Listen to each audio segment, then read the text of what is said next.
शाही टुकड़ों के लिए ब्रेड ली है, इसकी हम कटिंग कर लेते हैं।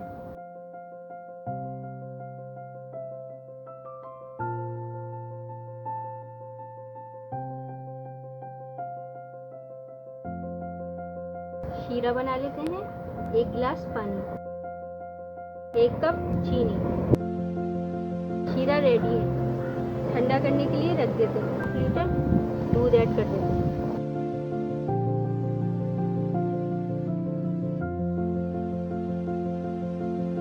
अदरक पिसी इलायची ऐड कर देते हैं। 2 टेबल स्पून चीनी। दूध गाढ़ा हो चुका है। इसमें 1 पाव के करीब कलाकंद ऐड कर दें।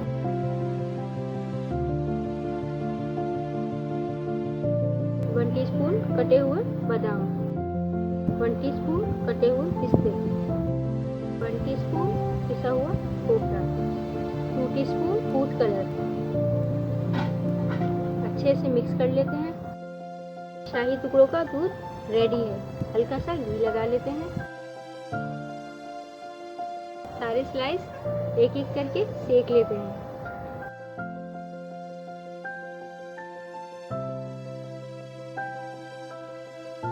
अब हम एक एक स्लाइस को शीरे में डिप करके